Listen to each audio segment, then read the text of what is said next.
that, and then you keep adding more and more sides to it. So you want to do an octagon in here? Or what? Octagon, take the sides. Inside of it? Right. And then, but what's the area of an octagon? I'm sure there's a way to figure it out. You're right, there is, but you know, that, yes, that. You start Okay, so I like that approach. with a square, then Start with a square, then maybe a square with a little, you know, pentagon. Okay, all right, what do you think? You turn the circle itself into a coordinate system, so you have the same, like squares, a whole bunch of squares that cover the whole plot, and then since you know the area of one little square, you can count how many little squares are in there. Okay, so you're saying somehow filling this up with squares? Essentially. Okay, what do y'all think? Anything? Same thing, some squares? Squares? Squares, okay. So here's the way the Chinese did it, all right? They looked at it two different ways. It's actually pretty, I mean, we all kind of came up with the same sort of ideas, the Chinese. And what they did is they said, okay, look, let's talk about me estimating the area by, ooh, that's a terrible square, but that's supposed to be a square or a rectangle, whatever. And the Chinese actually said, okay, look, we can measure this and measure that, right? These are straight lines, and we can measure, and I know the area of that square. Is that area more or less than the area of the circle? It's less, right? And so they said, okay, well, look, I'll come in here with a little straight edge, and I'll draw maybe a rectangle in here, and then I'll draw another rectangle in here, and I'll try and fill that little spot in with a little rectangle, little square. I think that's what a lot of you were trying to kind of get to, right? Just fill it up with a bunch of little rectangles or whatever, and then just add them up. So if I do that, I'll have an answer. But that answer is more or less than the true area. It's less, right? So here's what we have. This is going to be, let's just say this is the true area, right? The true area, I'm just going to call it true area. If I do this method, whatever I get as my answer, when I add all these up, right? When I add them together, that's going to be less than that, isn't it? So I'm going to call this my area L for the lower, it's lower than the true area, okay? That's this method. So if I can, the more squares I can get in there, the better this is, right? Can I ever really get to it though? With squares, you're always going to have little gaps in there, aren't you? Okay, so then what they did is they said, okay, let me take the exact same circle, but this time I'm going to draw a square around it, like this. Now that square, the area is too much, isn't it? That's too much? But then they could draw little rectangles in here and start subtracting that from the bigger square. Do you agree? Do you see what I'm saying or not?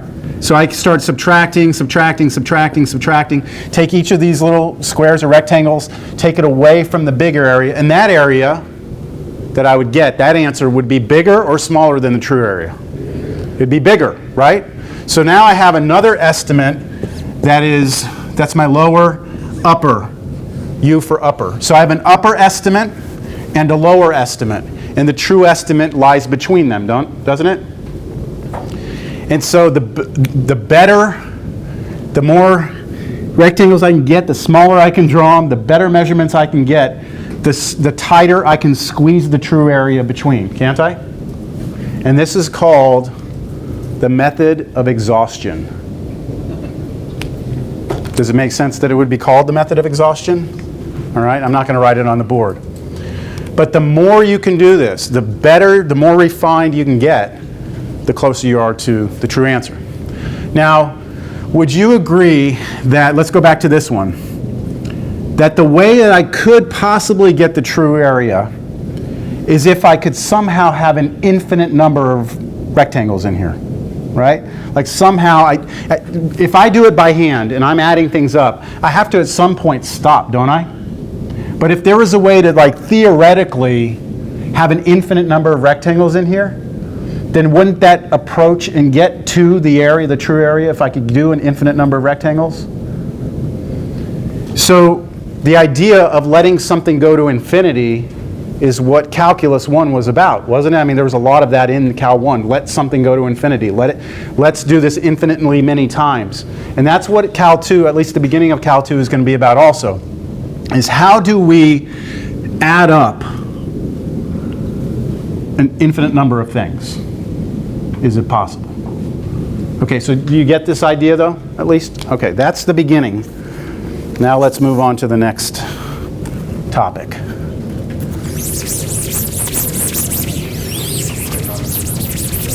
So the Chinese had a pretty good approximation of it.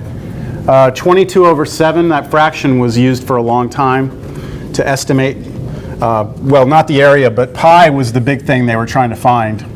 And it's approximately 22/7, but it's not pi.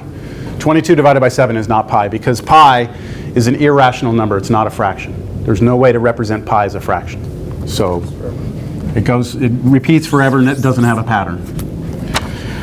All right, next thing I want you to think about. A runner, I'm going to try and bring this all together in just a little while, okay? A runner runs at a constant rate or speed of 5 miles per hour. She runs for 2 hours. I think that's really fast for running, but I'm just making this problem up. She runs for 2 hours. How far does she go?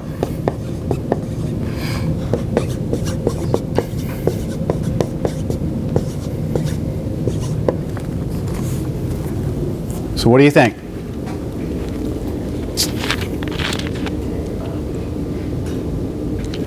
This isn't a trick question. How far? 10 miles, right? 10 miles? Okay. 5 miles per hour for 2 hours. 2 times 5 is 10. We're all okay with that? But the reason I'm showing that to you or telling you that is because I would like to draw a graph of what's happening here. Let's say that this is time and this is her speed. Be careful here. That's her speed plotted against time. I would like to know what this function looks like of her speed. What is her speed? It's constant, right? 5? So that's just 1, 2, 3, 4, 5. Here's 5. And it's just constant, isn't it? Like this? It's just a constant function. Her speed is always, at any point in time, she's running 5 miles per hour. So if I go out to 1, 2, here's 2 hours, and I asked you how far she ran, you said the answer was what? 10? Can you somehow connect that to this picture? What is the 10? Another way of looking at it. It's the area of the square that makes the coordinates. It's the area underneath this curve between the time period 0 to 2. So if I look underneath this curve and I drop a dotted line straight down like this, and I look at that area right here, what is the area of that? Well, it's a rectangle, isn't it? What's the area of that rectangle? It's 10, isn't it? And that 10 here is not just coincidentally how far she ran. It is by definition the distance she ran. So if you have, this is one of our major points in this class at this early juncture, is that if I have a function that somehow connects the speed of something to the time, velocity and time together, then the area underneath that graph between 2 points in time represents how far that thing went. Now for this, it's easy to get that area, isn't it? Because it's a rectangle. But what if this speed wasn't a constant? So what if I had something like this? I'm going to give you a separate problem. I'm just going to draw it up here. What if I gave you, let's say, some runner again. Here's time. Here's the speed again. And let's say this time they start off with a speed of 0. And at the end of their running, at the end of 2 hours, they get up to 5 miles per hour. You know, that's kind of not realistic, right? The person starts off, this says they start off going very slow, right? And then as time goes on, they're speeding up, right? And they get to the finish line, they're like 5 miles an hour, right? You know, does that make sense or not, as far as the relationship between speed and time? At 1 hour, at 1 hour, this person's speed is something, right? At an hour and a half, they're running faster. At 2 hours, they're running the fastest they ran the whole time. Yes? How far did this person go? It's the area underneath the curve. So can you compute the area underneath that curve? So what do we have there? It's a triangle. The area of a triangle is 1/2 base times height, isn't it? Or if you look at it, it's really a rectangle cut in half, right? So what's the distance? 5 what? 5 miles. So this person would have gone 5 miles. And this person went 10 miles, right? So how many of you remember? Yes? I see the 10, I don't see the 5. Okay. 2 times 5, right? 2 times 5 is 10. So the area of the entire rectangle is 10. Half of it, 5. Or you could say 1/2 base times height. Base 2 times height, 5, divided by 2. Yep. How many of you learned in Cal 1 that if you have this scenario, I should rephrase my question. Hold on, let me back up. In Cal 1, if you have this distance, so this is different, right? This is speed and time. This is distance and time. What does the derivative of a distance function become in Cal 1? What did you learn? The derivative of a distance function is the what? Velocity function. The derivative of a distance function is a velocity function. What's the derivative of a velocity function? The acceleration function. So I just don't want you to confuse this picture with this picture. This is distance versus time. This is speed versus time. If you have speed versus time and you can somehow extrapolate the area underneath the curve, you can tell me how far something went. This also will work when you get into physics. If this is force, and this is time. So I'm sitting here and I've got my little, I don't know, give me something. Here we go. If I'm sitting here with this chair, and let's say it didn't have wheels, and I'm just sitting here, I'm just like pushing this thing, and I'm like applying a force to it, right? There's times going by, and I'm applying a force. So this represents the force I was applying at every point in time. Then what do you think the area underneath that curve would represent? Total what? Work. The work done is the sum of the force over time, basically. So all of these are going to have geometric meanings, or not geometric, but it could have physical meaning, geometric meaning. It just depends on what you're looking at. You can do the same thing with if this was time and this was the force, electrons or something in an electrical field. But it all comes down to the same thing. How do you figure out the area under that curve? Okay? All right, we're going to start to get our hands dirty now.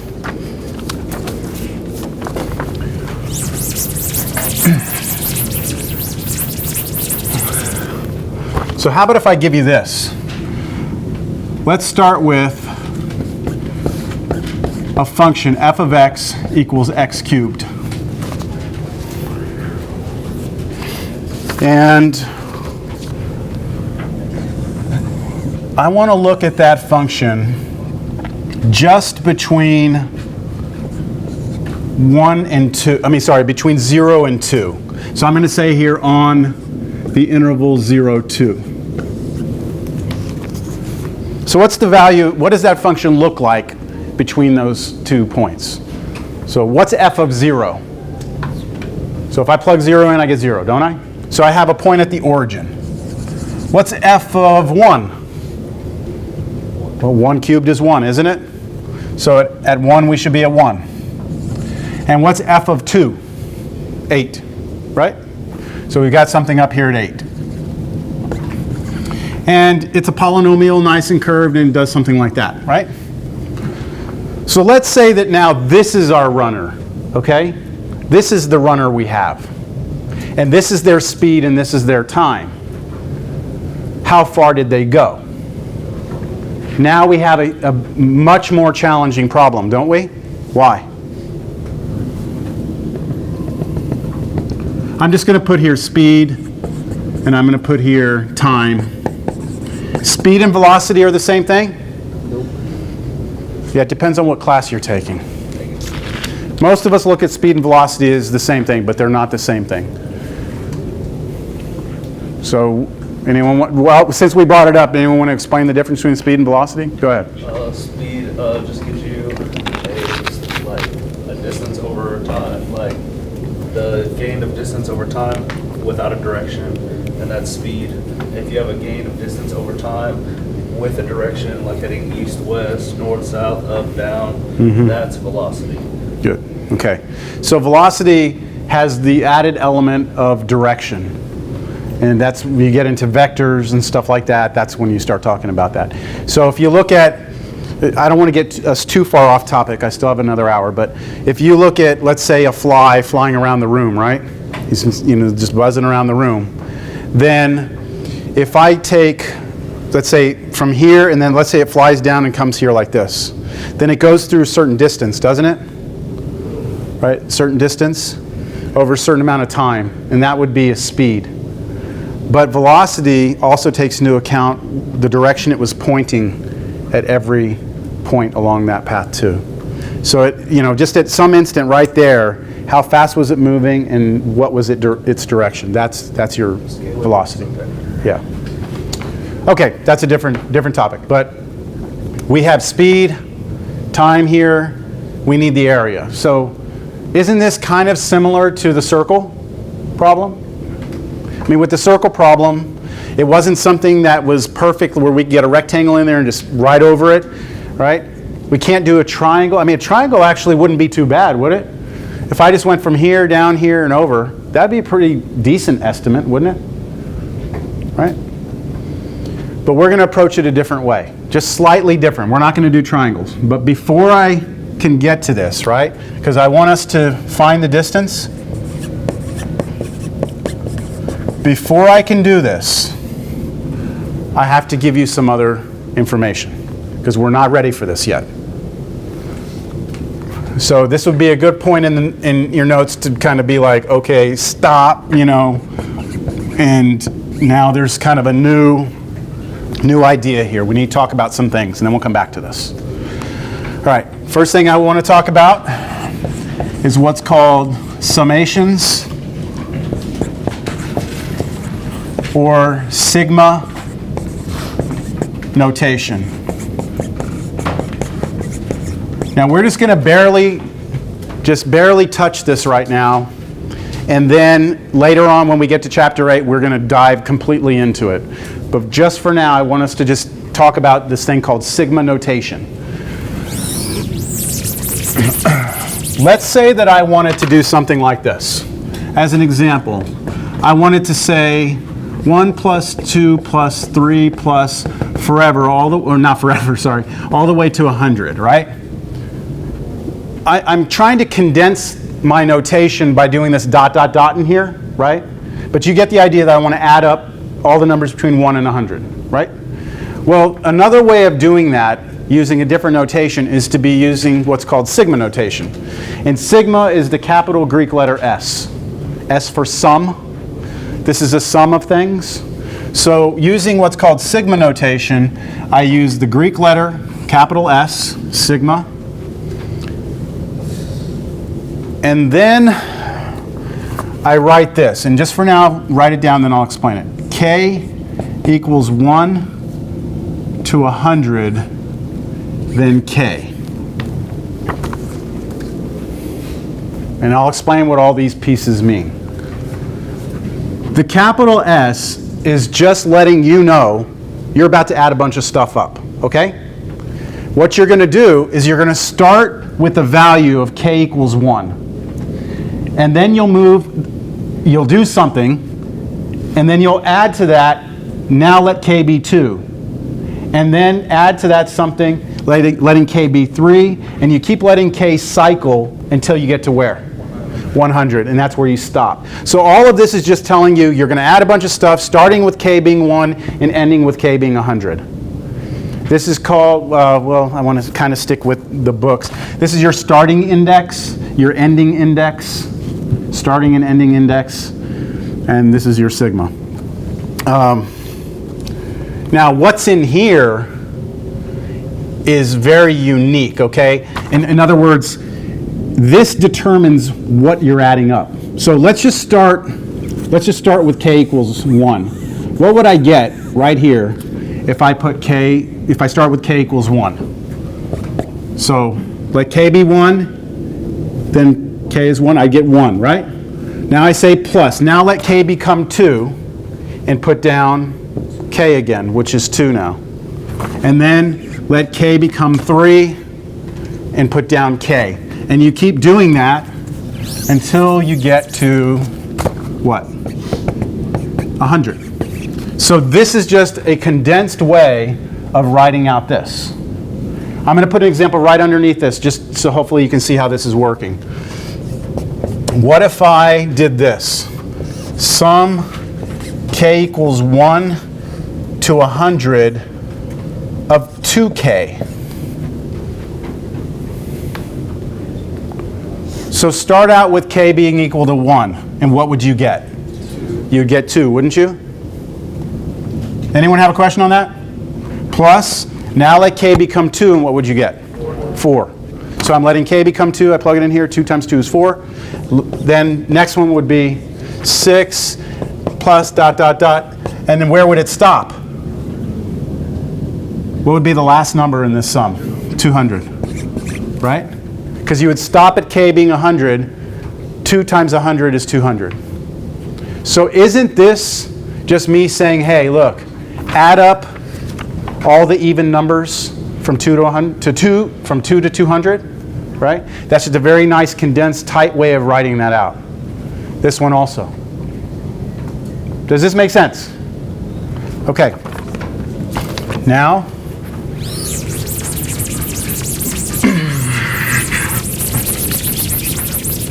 what do you think about this one?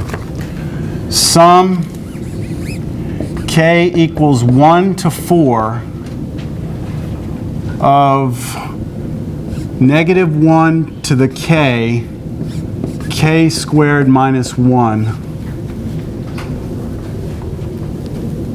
to the K. Ooh, that's a nice one. What is that? So let's try and write this out. What I'm trying to get you to do is see how this works when you start letting this index change. And notice I'm only going from 1 to 4, right? So let's plug in 1, and what would you get? So I'm going to put this underneath here. I'm just going to write it out. You get -1 to the 1, right? 1 squared minus 1 to the 1.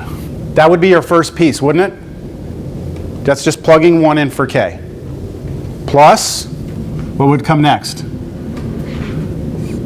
-1, this time to the 2 times 2 squared minus 1 to the second, plus -1 to the third, 3 squared minus 1 to the third. Let's stop at 3. Can we go in here? Let's just stop at 3. I don't want to go any further. But you can see how this, like if I wanted you to do this for the first 100 terms, right? This would be a very, very nice way of compacting that whole thing down into something very small, wouldn't it? Now you'd have to compute each of these. What's negative 1 to the first power? Negative 1. 1 minus 1? 0. This is all gone, isn't it? What's this one? Negative 1 squared is 1. 4 minus 1 is 3. Squared is 9. So this is 9 plus, actually not plus, what? Minus, because negative 1 cubed would be negative 1 times negative 1, negative 1. That's minus 1. So minus 3 squared is 9 minus 1 is 8. 8 cubed is, yeah, 8 cubed. Whatever 8 cubed is, right? But that's it, right? That's what that would be?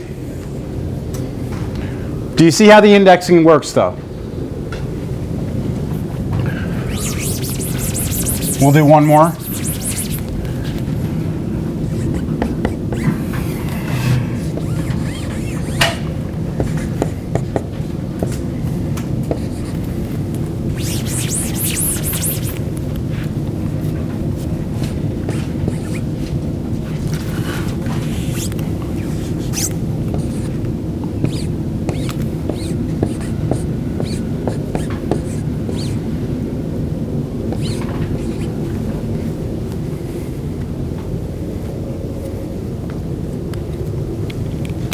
This one's a little tricky.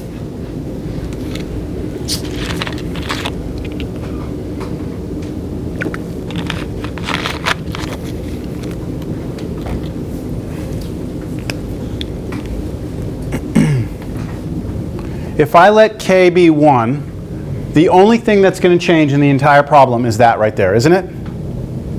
Right? These n's are not affected by k, right? K is the one thing that's changing. N is whatever that number is. So let's say that was 100, right? This would be 1 over 100, 1 over 100 throughout the whole problem, right? So by changing k, it does not have an effect on these n's. That's vitally important at this point, okay? So let's plug in just the first one. If I plug in the first one, I would get what? 1 over n, and then what? 1 times 1 over n, which is still 1 over n, but squared. Do you agree with that? Because there's a 1 there. Then plus, what would the next one be?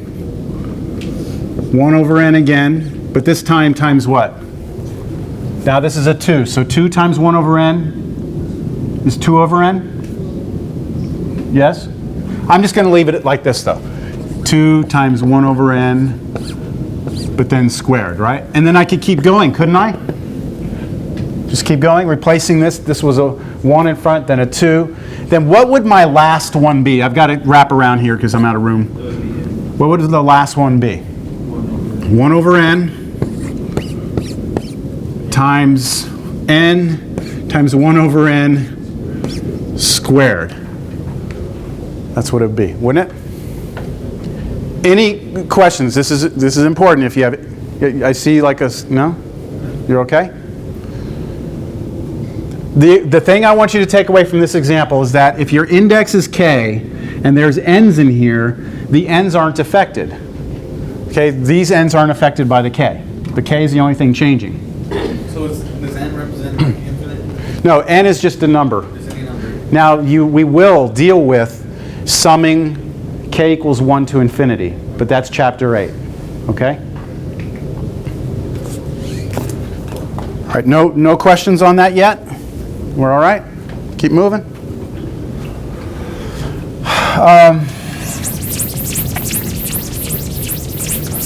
So you got the basic idea of summation notation down, right? Basic idea. Now, some common sums. These are some sums that you should have written down in your notes somewhere. And if you memorize them, even better. At least this first one is one that I think having in your brain now is just a good thing.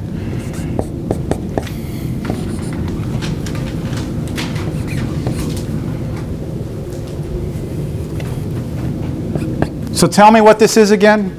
Summing from k equals 1 to n. What would this be? It would be what plus what plus what plus what? Tell me. 1 plus 2 plus 3 plus 4, all the way till you get to n, you would stop, right? So this means adding up the first n numbers, isn't it? 1 plus 2 plus 3 plus all the way out to n. Well, there's an actual answer for this. A nice tight formula for this.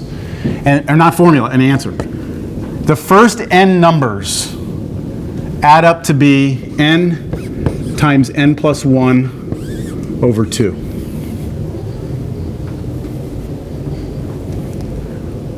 Yes? Is there a reason, or is that just because? I'll show you why. Okay. I'll show you why.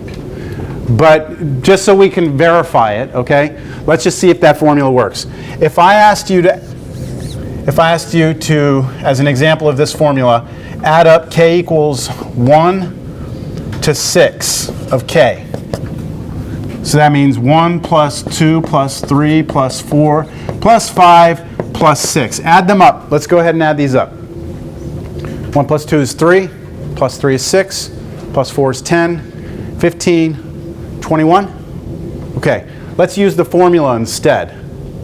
If I were to, what's the last number we had here? 6? Take 6 and plug it in right here, and what would you get? 6 times 6 plus 1 over 2. What's 6 times 7? 6 times 7 is 42. Divide that by 2 and you get 21. But just because it worked that time doesn't mean it works all the time, right? But that just at least makes you feel a little better that it works. Try it. You can try it for any sum you want. So anytime you see a sum that goes from 1 to n of just k itself, k equals 1 to n of just k, if you add all those up, it's the same as taking the last number, which is your upper index, right? Your stopping point, times the stopping point plus 1 over 2. Now, you want to know where that came from, right? Okay. I'll show you this one, but I won't show you the ones after this one, all right?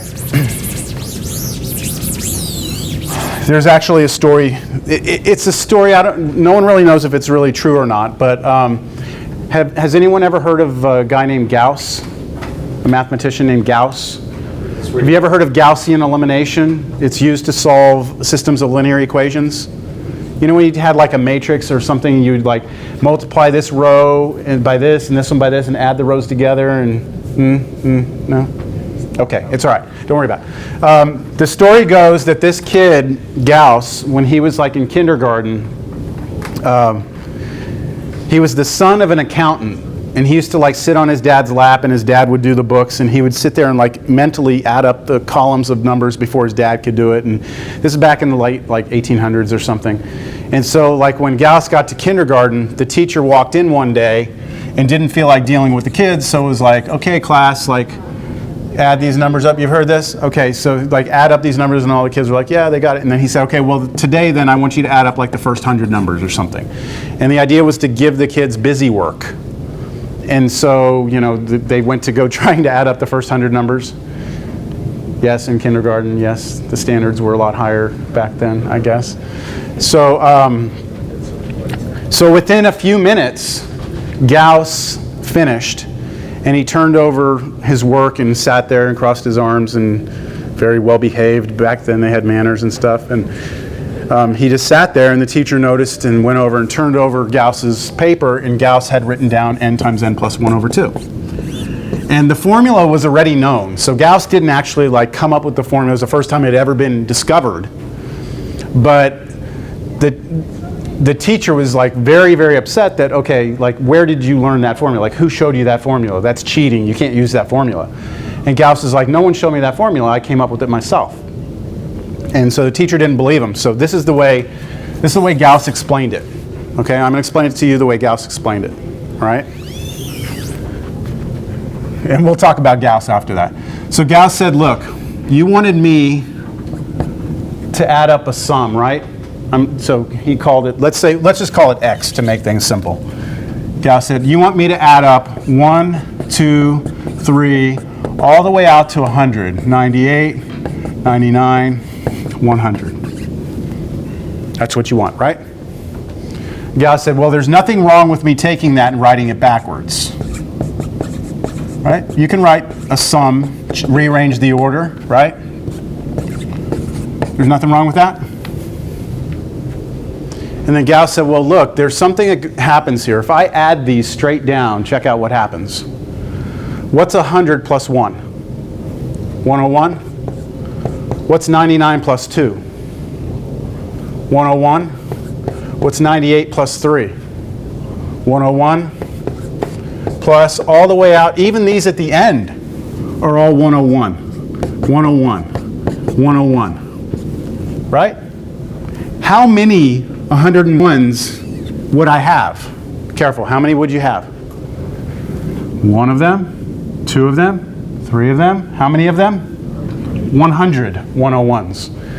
So, but addition, right, when you just repeat addition, that's what multiplication is, right? So Gauss said, well, look, this is 100 101s, isn't it?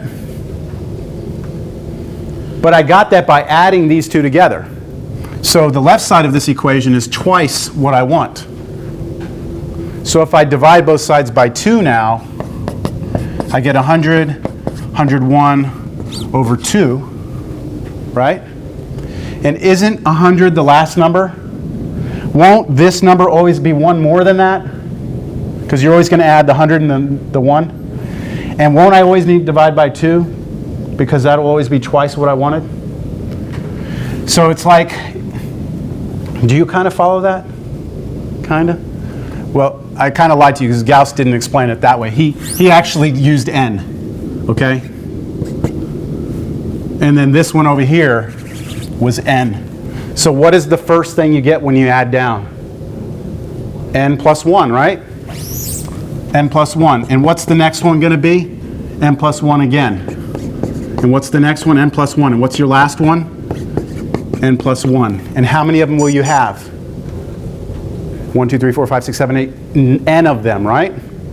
So this one, this line will become n times n plus 1. But that's twice what you want.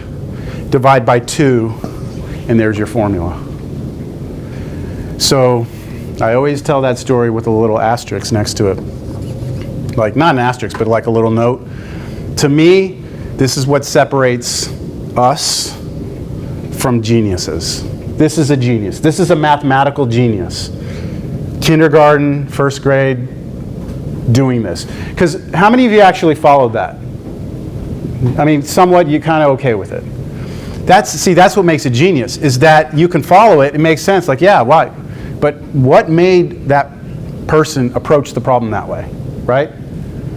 That's kind of mind-blowing. So he went on to do many, many brilliant things in mathematics, as you might expect from something like that. So are you somewhat convinced of that formula? Somewhat? Okay. So that's one formula.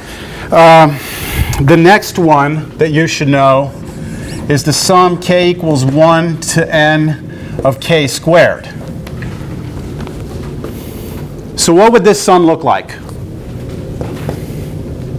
Like, what would it be if I started writing them out? 1 squared plus 2 squared plus 3 squared plus 4 squared, right?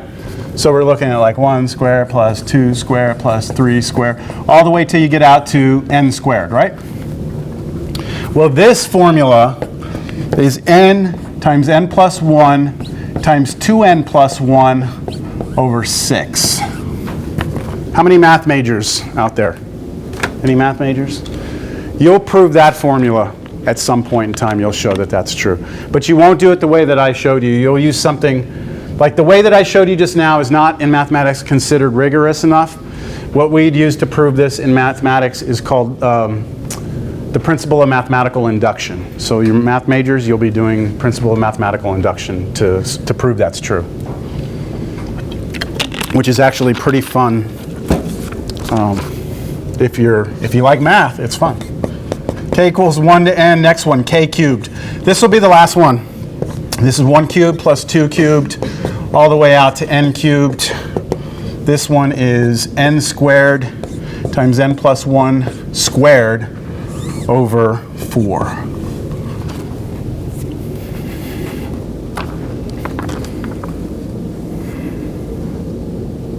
So those are the formulas that we need as we proceed here. Remember, we had this problem about trying to find the area underneath that curve, and I said, let's stop. We need to develop some stuff. Okay, so first we got the notation down. Now we've looked at a couple of common sums and what they add up to be, and now we are going to go back to the problem, all right? I've got to do a quick